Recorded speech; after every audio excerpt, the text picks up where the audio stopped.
volunteers working to make a difference to feed people throughout the whole community. I'm Jill Horner. This is Comcast Newsmakers. With me is Derek Fiorenza.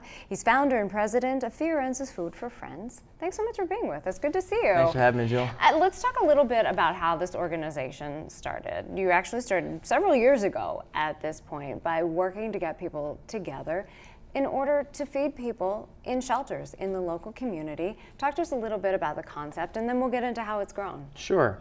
So the actual start, the inauguration of it was in 2007. I was an undergraduate student at Villanova University, and I used to volunteer each Christmas. It was a breakfast with Santa event in Westchester. And one year, I'm talking to the caterer, and I say, hey, have you ever donated your meals to a homeless shelter? And the caterer, it was Mizuna's Catering, he said, no, I haven't really gotten involved in that. And I said, well, Mark, would you be interested in helping out?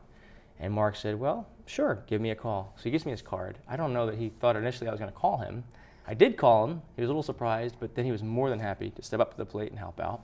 So we served 25 meals. He donated these meals. Our family took it into Coatesville, and we served a homeless shelter. We then did the following year 50, and then in 2009, 100.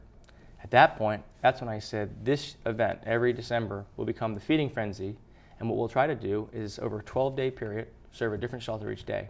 So in 2010, we served over 2,000 meals. And since then, it's been a tradition of our organization. So that became one of the on-the-ground, boots-on-the-ground service opportunities for our volunteers. And that has continued, and that really is one of the staples of your organization.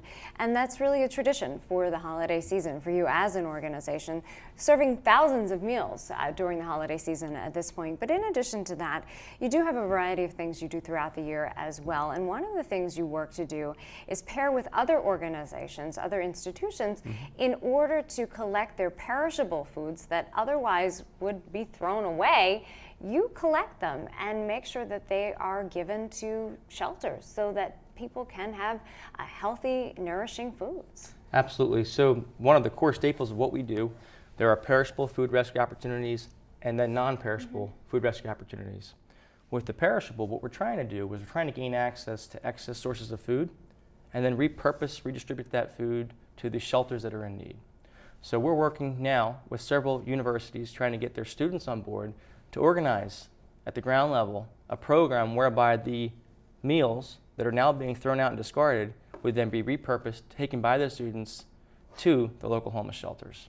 So that's what we're really doing on the perishable side, and that's going to cross over into cafeterias, hospitals, restaurants, basically anywhere there is excess food. There's about 160 billion pounds of food that's discarded annually.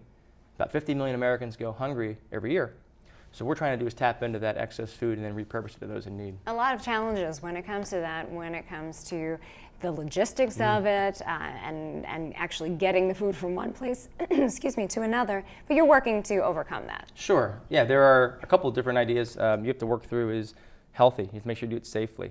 Make sure the food is being delivered safely. You have to make sure that we're delivering it on time, that the recipients are able to actually use the food that you're getting. So there are some challenges logistically, and then obviously keeping a schedule. Maintaining a schedule is important too. And in addition to the perishable foods, you are also working on non-perishable foods. You actually had national food drives. Yes. So this is a great idea. What we're doing with companies is we're working with them to coordinate non-perishable food drives. And if a company has a headquarter, let's say in Pennsylvania, but they have locations throughout the country, we're tapping into these multiple locations and we're creating a friendly event where they could challenge each other to see who can collect the most food.